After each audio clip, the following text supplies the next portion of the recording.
Yo, what is going on, growmies? Hope y'all are doing well, growing well. Now, growmies, today we have one of the most special episodes to ever be released of the Soil vs. Hydro Grow Along.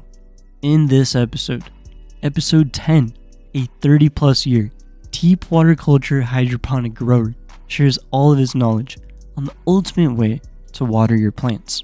Seriously, growmies, I've watched thousands of tutorials on YouTube on how to grow these plants, and I've never seen such knowledge of the absolute most proper way to water your plants. So, before we hop into the tents, let's see this never seen before on YouTube in-depth guide of how to water your plants with a stable and perfect pH from the legend HomeGrownZone. Okay, growmies, first things first, we're going to be filling up a bucket with tap water right out of the hose here. I'm outside, and we're going to fill her up. I usually fill it up to the rim. Okay, that's done. We got a full 5 gallons here, maybe a little bit more. These buckets do hold a little bit more than 5 gallons, so don't be deceived. Okay, now we got our pail of water here, and the first thing we're going to do is I'm going to put my air stone in it. So we're going to put that in there, let it do its dance, and the first thing we're going to do is we're going to recalibrate our pH. Here's a calibration fluid. It's a must-have. If you guys use these meters, you gotta have recalibration fluid because they do go off. You know, I say every 2 to 3 weeks. I like doing it. So that's the first thing we're going to do, recalibrate our pH meter. So what I'm going to do right now is just pour a little bit of this calibration liquid into a little shot glass. All I need is enough to cover the probe. Okay, you know, since this is regular water, I'm just going to rinse it off real quick, shake it down. We should be good. Okay, so now we're going to put it in here. Now this is calibrated to 7.0. The calibration is 7.01. That's for those digital meters. But here we go. I'm at 7.1. So I'm just going to drop it down. And it's really easy to do with these meters. They're cheap, but you know what? They work, and they're very easy to use than those other complicated ones. So we got a little screwdriver here, and in the back of this one there's a little hole. You see right there. Okay, and you put the screwdriver in there, and it comes with the meter. And I'm going to get it at 7.0, so just barely touch it. There we go. So my meter was 1/10 of a whatever Growmiegang off. That's it. You can't even detect that.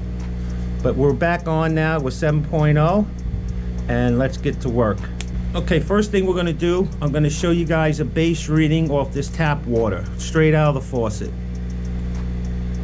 Okay, so far we're at 7.2, 7.3, and it's going to keep rising real slowly, growmies, to at least 7.8, 8.0. We're at 7.4 and rising with a little shake. Okay, this one's holding at 7.4. Okay, doesn't matter because we're not going to be using these today anyway. We're getting them started. Okay, most important tool here in the zone, measuring spoons, growmies. Need these. Okay, always get yourself an accurate measuring spoon, and that doesn't mean the spoons that you eat with and the teaspoons that you eat with. Really accurate measuring spoons. Okay, the first thing we're going to do here, I'm going to add a little micro lift. Okay, this is a super dechlorinator. This is for ponds and aquariums and you name it. Okay, it's safe with plants and everything. This one is a super concentrate I get because I use so much of it, and a little bit of this goes a long way, growmies. Okay, I just put a little dab in here, probably about 6-7 drops, and that's all we need. Okay, that's it. One of these containers will treat 5,000 gallons. Okay, this stuff is potent stuff. So So we got my dechlorinator in there, and it's up in there doing its job. I let it set a second before I add anything else. Okay, second thing I'm gonna add, my Cultivation Nation CalMag. Okay, I use this instead of the other one that looks like chocolate milk, because this quickly dissolves. It doesn't leave back any of that powdery residue that other CalMag does. Okay, we use these in hydro. If you use that regular CalMag, it will freaking pollute your freaking buckets up and everything. Okay, read the directions. Okay, mix 1 tablespoon per gallon of water. Okay, last but not least, I'm gonna add my ochre microbes. Now this don't need it, but I'm gonna do it just for the purposes of showing you guys. I grow hydro here, and a lot of those microbes are growing on my roots already, and they're growing all inside my bucket. So I normally don't do this. I do this like every other week. That's it. But for educational purposes, we're gonna do it here again. You know, never, you know, too many microbes ain't gonna kill the plant. They'll be just fine. But here I got a 1/4 teaspoon into a 5-gallon bucket, and that's all you need, growmies. Like I said, this stuff goes a long way. These are microbes, and they produce like rabbits. You think rabbits produce? You mess with these microbes. Okay, 1/4 teaspoon. Put it in, and that's it. Okay, what up? What's next? Oh, here we go. Now we're gonna do another pH test. You know, let me get this out of the way. Do another pH test. Okay, we're about 6.5. Now this is where all the growmies go wrong.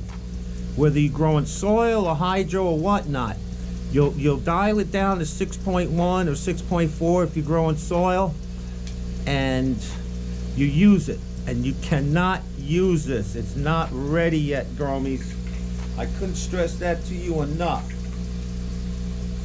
So what we're gonna do is I'm gonna come in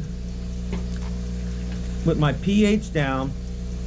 Now I'm gonna go lower. This is a little advanced version of what, you know, I put on my channel, but it all comes out to the same results. Okay, so since I know this is gonna rise at least up to 6.5 after I lower this, I'm gonna come down a little bit lower than, I'm not gonna set it at 6.0 and check it tomorrow. I'm gonna set it down to 5.5, and I'm gonna let it rise up to 6.0 on its own without adding any additional. Now this is an advanced version. Okay, this is trial and error. And I already did the trial, and it came out very well. So we're gonna try to drop this down to 5.5 as much, you know, close as I can. But I'm not gonna set it to what I normally use it at. Okay, a little bit more. It takes a lot to drop in chlorine, but with the rainwater, I literally need drops, which I'll show you guys in a minute. It is raining out, and I'm taking complete advantage of the rain. That's the best water you can use. That's the only water I can use right after I mix it and have no problems with the pH rising. Okay, so that's in there mixing up. We'll do another pH test. Okay, we're at 5.8. And I want to go a little bit lower, because I know for a fact it's going to rise anywhere from 7 to 9 points. So I'm going to come in at 5.5.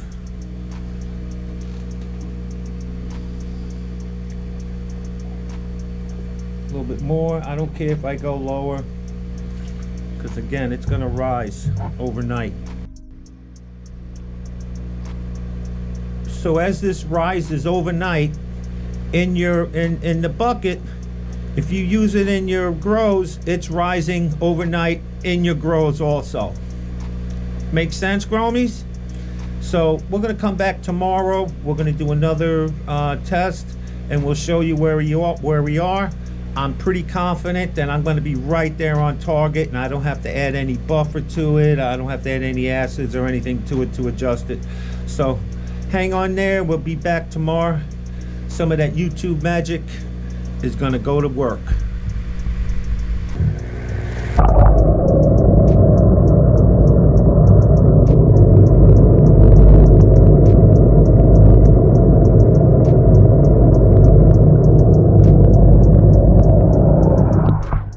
Okay, Growmies, we're on day 2 here, and we're gonna lift this lid up and let's do a pH check and see what we got going on here.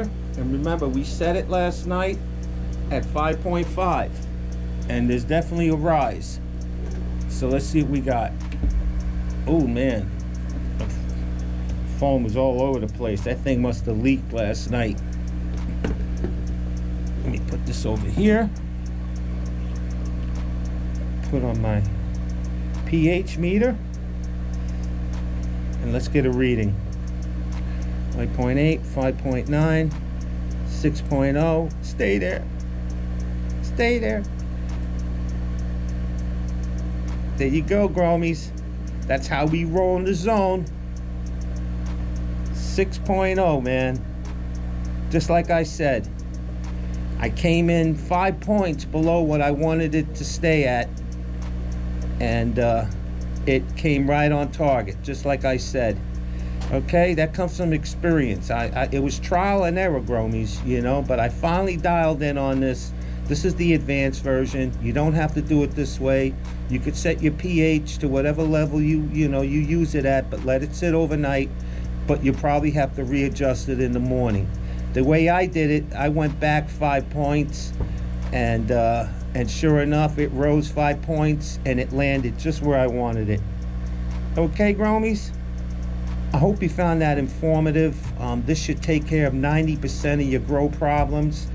It doesn't take care of insects, spider mites, thripes, whatever, mold and mildew, but it will settle all your issues that you have in your soil grow or your hydro grows. Okay? Hope you guys enjoyed that. I'm HGZ, and I'm out of here. Anyways, Growmies, HGZ created that entire video just to share it on our series, and honestly, I couldn't be more grateful of the knowledge. So Growmies, please, let's give a huge shout out to HGZ for sharing his lifelong experiences. Make sure you go check out his channel, HomeGrownZone, and subscribe. And now, in this longer episode, let's do a live 10 check-in of the Tropicana cookies growing in organic super living soil. Yo, what is going on, Growmies? Hope y'all are doing well, growing well. Now, Growmies, we're starting to get to the middle of flower. Plants are still pretty green, so I'm happy about that. But today I think I'll add a little bit more food. I'm just gonna add some 322, a little bit of vegetation nutrients, and I'm also gonna do a little bit of defoliating because it's starting to get pretty heavy down here, as we can see. It was pretty clean, but then now this midsection is really overrun. So let's actually do that first. Just gonna go in here, get rid of all this chunky growth, and we're gonna use the leaves as compost to refeed the plant, which is one of my favorite things to do. But yeah, we're just going in here, taking off all these extra hidden leaves. A few weeks ago they were just tiny little babies, but now they're growing and they're getting too big, so we gotta take them off. And you know, oh my god, this smells amazing. It's like a really sweet orange cookie. Well, that's pretty cool.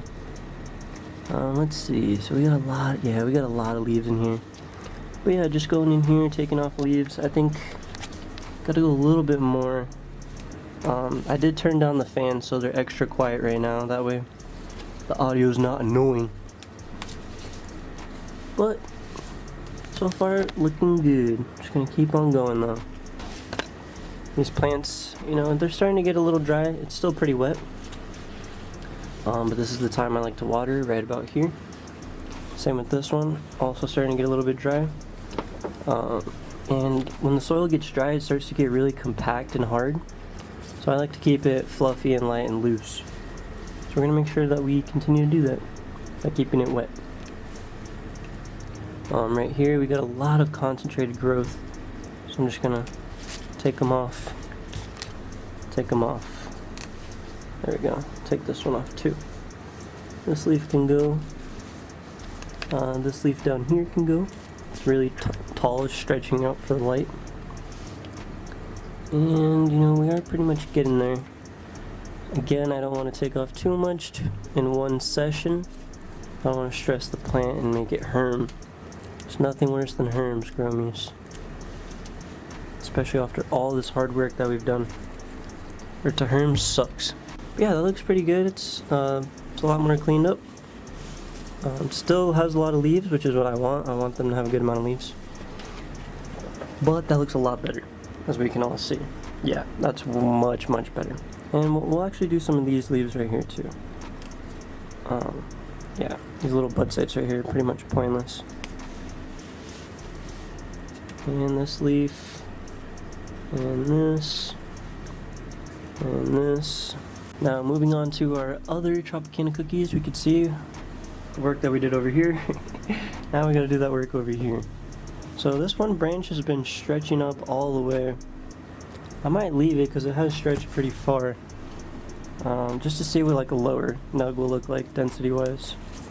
But let's go in here and start cleaning up all these other ones that didn't reach it to the top. I didn't make it to the top. Now see, this is a little disaster right here, so we're gonna have to take some leaves off right here. So 1, 2, 3. But yeah, growmies, that looks a lot better. So we're done with this plant. This is our first Tropicana cookies, our other Tropicana cookies. And now I'm going to pick them up and move them out of the tent so that we can get to our back plants. I will say defoliating's, we can do this all day, man. There's a lot of leaves here. But I don't want to stress the plant. We can see we already have a fat bucket of leaves. So first, let's get this plant out of the way. And alright, so we moved one of our Tropicana cookies out. And now let's do some defoliation on this star dog.